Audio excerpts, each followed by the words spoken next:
G'day everyone, Be Asian Dad here. How are you doing? Hope you're healthy and safe. And if you're in lockdown, I hope you are staying still productive and feeling safe as well. Now, I'm also hoping you had a great start through 2021. I know I have. I've been very busy as well. Now, today, we're going to be looking into the Lenovo Thinkpad P15 Gen 1. Now this is the replacement for the P53.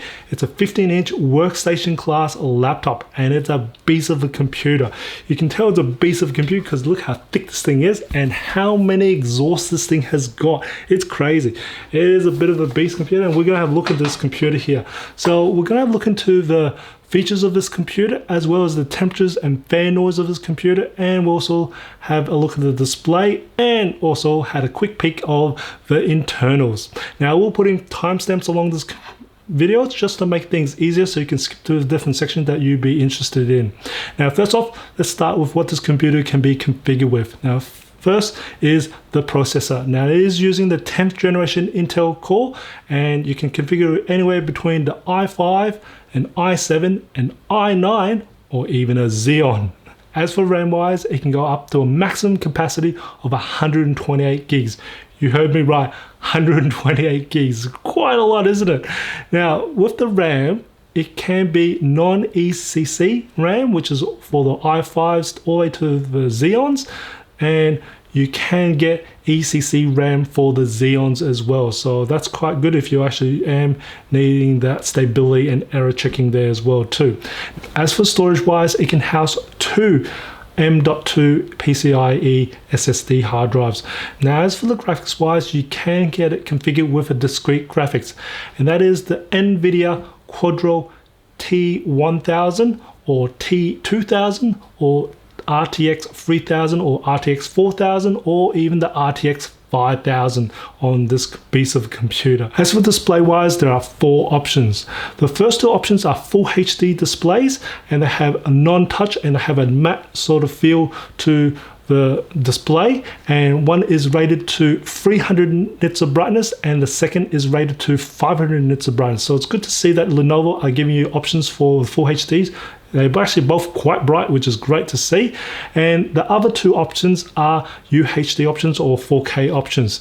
So the first 4K option is again a non-touch and you'll get a matte sort of style feel to the display, and that is rated to 600 nits of brightness, which is quite bright, I gotta admit.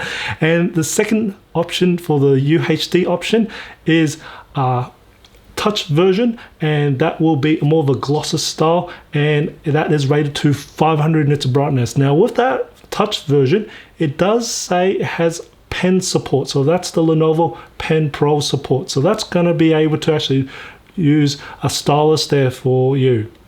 Let's have a look at the ports. Starting on the left hand side of the computer, we've got the audio combo jack, and then we got the USIM tray, and then we got a USB 3.2 Gen 1 port, and that's type A port, and it supports PowerShare. And then we've got full-size HDMI port, and that's version 2.0. And then we've got a side exhaust vent. Looking at the rear of the computer, we've got a rear exhaust vent, and then we've got the AC power port, and then we got two Thunderbolt 3 ports, and then we got a USB 3.2 Gen 1, and that's a type C port. And then we've got the RJ45 Ethernet port, and then we have another rear exhaust vent. Looking at the right hand side of the computer, we've got the security keyhole, so that's where you can tie the computer down. And then we've got another side exhaust vent, which makes a total of 4 exhaust vents. And then we got a USB 3.2 Gen 1 port, and that's type A port, and then we've got a full-size SD card reader, and then we've got a smart card slot. Looking at the bottom of the computer, there is a very small hole here, and this is the emergency reset. Now you do probably need a paper clip just to actually get into there. And down here is the keyboard liquid drainage hole, so that's nice to see. It's able to take care of liquids if you spill water or coffee over your keyboard. The P15 can be configured with a 720p webcam. There are two options there. There is a 720p version and there is also an IR 720p version. Now both of those 720p versions have the privacy shutter in there, so the ThinkPad privacy shutter, and it's just a matter of a nice little flick of a switch and you'll actually have a shutter goes over and you'll see it go red just to indicate that it's got a shutter over it, which is great, so you don't have it accidentally turn on, you won't have prying eyes, so you don't need that blue tack or electrical tape anymore. Fantastic. This is a recording from the 720p webcam from the P15 Gen 1. This is the video and audio unedited so you can actually hear and see what the webcam quality is like. So I've got two types of lights currently turned on. I've got one of my studio lights turned on and also got the down lights in this room for ambience that's turned on as well. I'm going to turn off my studio light. So you can see this actually adjusted pretty quick, I've got to admit, and I've got 4 lights actually turned on. I've got 2 in front of me and 2 behind me, the down lights. Now the 2 down lights in front of me is actually quite far away, so it's actually quite dark at the moment in here. I don't have any lights it's currently facing me, so in an office environment you get a little bit more light, so yes, you should get better pictures as well. So I'm going to turn my studio light back on, and of course with better light you get better picture. Now I do like to hear what your thoughts are of this webcam. Put a comment below, love to hear your thoughts. There are 2 speakers located above the keyboard, and when I tested at the maximum volume of the speakers, it managed to measure in a peak of 78.4 decibels. So that's pretty good. It's not crazy loud and it's not crazy quiet, so it's actually pretty good amount of volume, I must admit. As for the sound quality of the speakers, I think overall it did alright. With the bass, it's definitely there, you can hear it. It's not crazy amount, but you definitely can hear it, and it's got quite a bit of a clarity, and it does quite a nice range for the bass. So you definitely hear the separation for the bass for sure. And as for the mids, it did alright, is what I can probably call it. I didn't say it's amazing, and it didn't do too bad. And as for the highs, again, same as the mids, it didn't do too bad. And when I put it at its maximum volume, it didn't distort, which is great to hear. Now as for the acoustic wise, it's pretty much to the front. It wasn't really amazing. The acoustic is just really to the front. So I would actually like to see with the P class that they put the nice sound system of the X series into the P class, especially when this is for professionals and it is more of a type of flagship computer. So I would like to see a better sound system in this. It does pretty well for a business class laptop, a little bit above average, but I like to see it get even better. Definitely I hope that Lenovo will put in the X1 sort of speaker system in this P series. The Lenovo P15 comes with a 94 watt-hour battery, and it does support rapid charge. And what that means is it can charge the battery from 0 to 80% in 1 hour's time. And the P15 can be bundled with either the 170 watt power adapter or the 230 watt power adapter. Now, if your P15 comes with or configured with RTX 3000, 4000 or 5000, more than likely it will come with the 230 watt power adapter, because you need the more juice to power those very power hungry discrete graphics.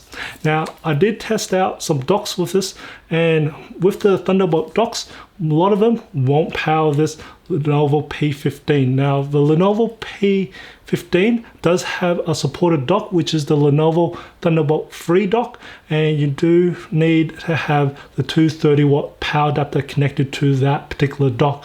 For other Thunderbolt docks, it does work, it just doesn't charge the dock itself. So it will usually pass through the Ethernet, the USBs, as well as the displays, but it doesn't have enough juice to power this P15. So more than likely you'll still need to plug in the power adapter supply with the P15 with another Thunderbolt dock, or you can get the Lenovo Thunderbolt dock 3 Gen 2 port. And I'll put a link in the description below for that one there, so you can check that one out.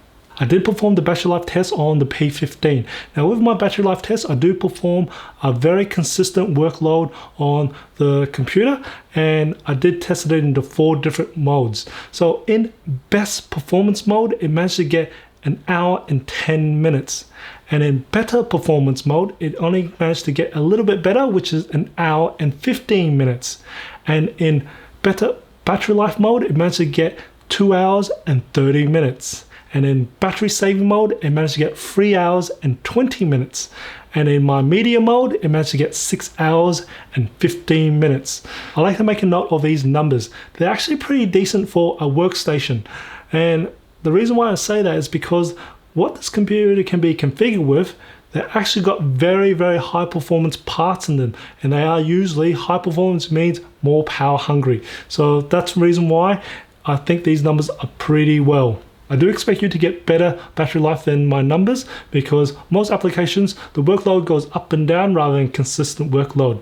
Now, this computer will more than likely also be connected to mains power to perform most of its powerful tasks anyway. So very rarely I will actually run a workstation at this caliber on battery. It's more for presentations or when you're out and about very quickly, but more than likely you'll be connected this thing to mains power.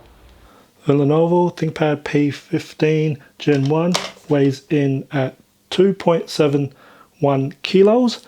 Add in the 170 watt power adapter, becomes a total of 3.26 kilos that you'll be carrying around. When I tested out the temperatures and fan noise of this computer, when I put this computer on load, I found the hottest area is actually where the speakers are located. So above the keyboard and where the number roll key is. So when the hottest area of the keyboard is around about where the 8 key is, and that's unsurprising because that's where the processor sits. Now as for the GPU, surprisingly, that's around about where the track point is, and that actually doesn't get that crazy hot. And you'll see that in the thermals, but I do have the Quadro T1000. So with the RTX 3000, I expect that to actually go a little bit harder than what the T1000 does. Now, when I took the measurements, my ambient temperature was 23 degrees Celsius.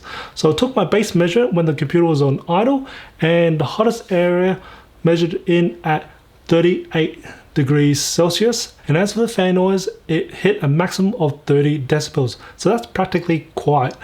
Then I put the computer on 20% load, so that's pretty much average use for office productivity work, as well as streaming videos and surfing the web. And the hottest area measured in at 45.5 degrees Celsius. And as for the fan noise, it hit a maximum of 32 decibels. So I hear it a little bit there. Then I put the computer on 50% load, and the hottest area measured in at 48.5 degrees Celsius. And as for the fan noise, hit a maximum of 39 decibels. And then I put the computer on 100% load, and the hottest area measured in at 58.5 degrees Celsius, with the fan noise hit a maximum of 40 decibels. I also measured the bottom cover of the computer, and the hottest area measured in at 61 degrees Celsius, and of course the fan noise was at 40 decibels. As you can see, the bottom does get heated quite a lot, and so I don't really advise you to put this computer on your lap. If you do, have something in between just so it insulates your lap. Now, as for when this computer is on load, I've got to say, you can still quite happily work on this computer and type away. You actually don't feel it that much on your keys at all. So it's actually quite good. And in the palm area, it doesn't get that crazy hot neither. So you actually put it on and continue typing away while the computer is running on load. So that's doing really well. So that says this thermals is doing extremely good. Let's have a look at the stability performance of the processor over time. So this P15 is configured with an i7-10750H processor with a base clock speed of 2.6 gigahertz. So this P15 has been on 100% load for over 3 hours. So that's the processor, RAM, hard drive, and the discrete graphics is on utilization of 100%. And I can see the processor speed is anywhere between 3.6 to about 3.9 gigahertz. So that's way above the 2.6 gigahertz base clock speed, which means it doesn't have any thermal throttling, and it is maintaining quite a high boost speed performance as well on the processor. So it's doing pretty well. So the thermals on this computer is doing very well as well. We'll have a look at the behavior of the processor to see its high boost speed performance. So I'm just going to start its processor on load, and I'm going to then also start the stopwatch so you can just see how it goes. So it just went to about 4.17 gigahertz. and just quickly going between 4.21 and 4.17 gigahertz, and it looks to be pretty stable on 4.17 gigahertz. And we'll just have a look at the time. At the moment, it's 20 seconds gone by, and 4.17 back to 4.17, and it's pretty stable at 4.17 here. So we'll just leave this go off for a little bit of time, and 30 seconds have passed already. 4.21 to 4.17 gigahertz. Oh, there it goes, a quick drop there. And just to give you a quick drop, that was about 4.7. So just that quick drop went to about 47 seconds there. And then it's already gone back to about 4.17 gigahertz. And it still maintains 4.17 gigahertz there. So still there. And I'm just going to quickly go, just continue, let it run off here, because then we can see its timing here. So it's already gone past the 1 minute mark, and we're going to soon hit the 2 minute mark here. And even at 2 minute mark, we're still running pretty stable at 4.17 on average. Yep, 4.17 on average for its ability to there. So that's 2 minute mark there, just so you can actually see its performance gains anyway. Let's have a look at the internals. First off, we can see on the bottom end of the computer, there is a special door here, and it is held in by a Phillips screw. I've undone it to speed up time, and you can just remove that. And straight away you can see on the bottom side, there is a shield. I'm just going to move that so you can see what it looks like. And you will see the 2 slots of M.2 for your SSD straight away. So you can actually upgrade the SSD very easily. And then on the top end of this is your 2 slots of SODIMM slots for your RAM. So you can actually put them in. There is 4, and the other 2 are on the other side of the keyboard, but this will give you easy upgrades to this very quickly. And that is really nice to see that you can actually don't have to open up the computer, and you can straight away upgrade this computer here. Now, after that, if you really want to do this, you don't really need to most of the time, but you can actually open the back cover of this. There is a few number of screws. I'll just speed up time because I've already pre-undid these already.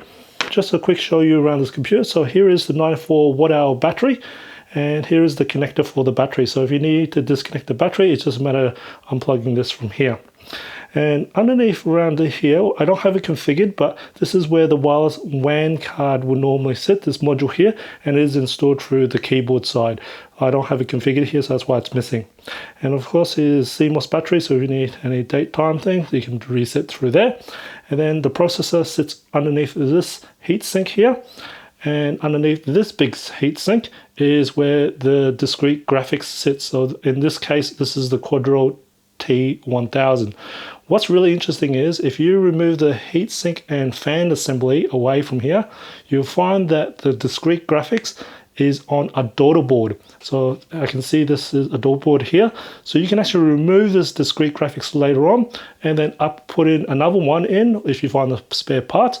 You should be able to upgrade the GPU, which is really cool, I must admit. It's not soldered into the system board, so you can actually upgrade the GPU later on. As for the keyboard, it is a full-size keyboard. You have the keypad on the right-hand side, and Lenovo actually put in extra backspace button on the very top right-hand corner. I like that extra touch, that's quite nice. And as for the key arrangement, there's nothing really out of place, so you can get used to this keyboard very quickly. The only key that's out of place, but not really out of place for ThinkPad keyboards, just been there like that all the time, and that is the function key. The function key is on the very bottom left hand corner, and then the control key is the next one in, and that's been that for a very long time. Now I have created a video on how to actually swap these two around. You can do it in BIOS or through software, through Lenovo keyboard software. Now as for the touch and feel of the keyboard, this is a ThinkPad. A lot of programmers love it, I love it, a lot of people love it. it is a great keyboard now. It's got good key travel for sure, and each individual texture of the keys is very smooth, and it's got very good spacing as well. And of course it is backlit. Now to actually get to the backlight, a lot of people have asked me, it is function space, and that will change use for the backlight. So there are free settings for that as well. And in the middle is the famous track point. Again, I call it the G spot or the keyboard nipple. It's been there for a long time and they still haven't got rid of it, as some people do use it. And of course underneath the space bar is still the free buttons to support the track point. And on the trackpad wise, it is quite large for its size. It just looks small because of how large it is proportionally. It's actually not bad at all. So it's quite nice and you can actually quite easily use it.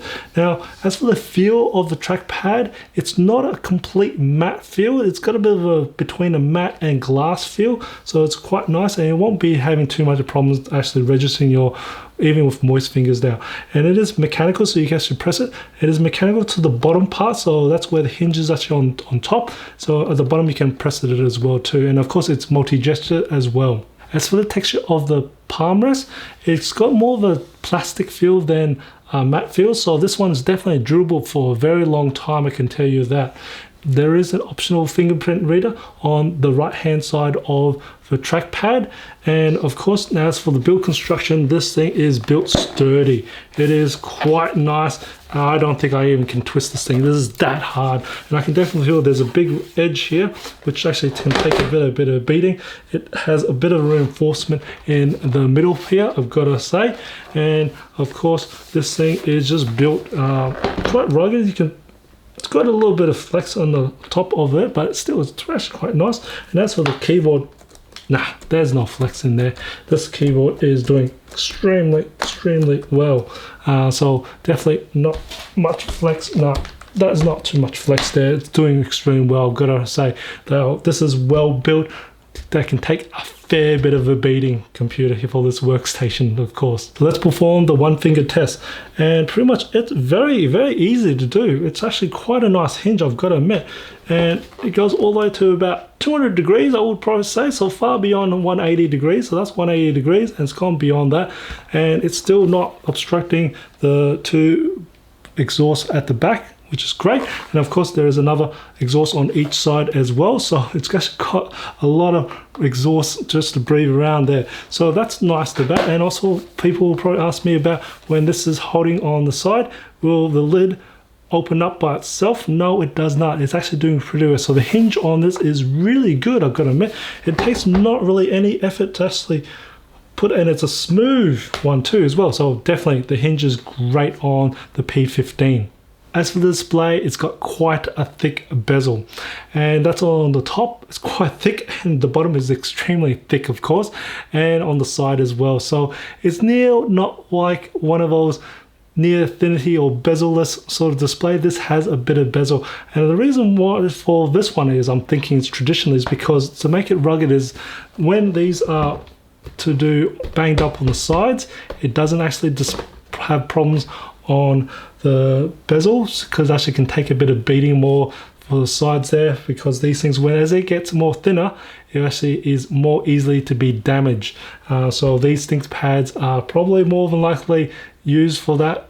Measuring the color gamut coverage of the P15 with the full HD non-touch display, it measured in at 92.6% sRGB coverage, and 64% Adobe RGB coverage, and 69.9% DCI P3 coverage.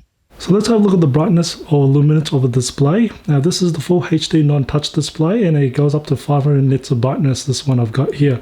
So currently it's on the lowest possible. I'm going to go up 5 increments, 1, 2, 3, 4, 5, and currently we have this one's sitting at 125 candela per square meter. So 1 candela per square meter is 1 nit of brightness. So you're looking at 5, and then I'm going to go to its maximum brightness, which is at 528 candela per square meter. So that's reading, and that is reading from my XY i1 display tool here. So it is above the 500 nits of brightness, which is absolutely fantastic. It is actually very bright, which is great, and you won't have any problems out in the daylight sunlight. I've color calibrated using the X-Ray i1 display tool on the P15 non-touch Full HD display. Now this is what it looks like out of factory, and this is what it looks like after calibration. So I can definitely see it's gone a little bit more cooler and maybe a little bit more magenta as well. So this is out of factory after color calibration. And I'll just bring this to mid-tone so you can see. So out of factory after calibration color. So out of factory after calibration. And I'll just do Pascal as well. Out of factory after calibration. Black and white. So we'll just do high ketone black and white. Out of factory after calibration, and also mid-tones black and white out of factory after calibration. So it just gives you a better idea what it looks like out of factory, and it's probably a good idea to get a color calibrator if you're working with colors. I did perform the benchmarks for the Lenovo Thinkpad P15 Gen 1. Now this one is configured with an i7-10750H processor with 32 gigs of RAM and 1 terabyte of SSD hard drive with discrete graphics of the Nvidia Quadro T1000. I'll put up the scores for Passmark, Citybench R15 and R20, PC Mark 10, 3D Mark, Crystal Disk Mark, Geekbench, and Spec View Pref.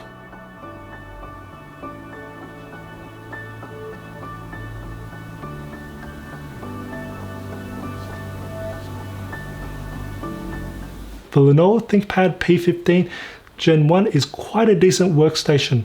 The display, I really love the brightness of the display. I do wish it was maybe in the next revision a 16:10 ratio just to get a little bit more real estate, but it's still doing all right at the moment. And as for the webcam, again, it's the same thing. It's 720p is all right, but I do wish in the next revision they do a 1080p webcam because we're doing more video conferencing as well as more content creation as well too. And this is a content creation laptop as well. And as for keyboard, can't fault that. That is a ThinkPad. I love ThinkPads. Great keyboard travel, great durability. And as for the trackpad, it does a decent job. And I do wish they had updated a little bit more, but still, that's the classical trackpad there. Again, can't fault it wrong anyway. And as for the build construction, it is a ThinkPad. That's all I can say. It is built durable and they are great. Speaker-wise, it could do a little bit better on speaker, but again, I can't say it's bad neither, so it does a decent job there as well. And performance-wise, definitely good there. And as for the thermals, again, it's there, and I can't really fault that as well too. So great workstation. And if you find this video informative or enjoyed it, or even just to support my channel, smack that like button for me. And if you haven't done already, subscribe to my channel, hit the subscribe button on the screen. I do try to upload a new video every week. And just remember, imperfections in life makes it beautiful and interesting. I'll see you next video.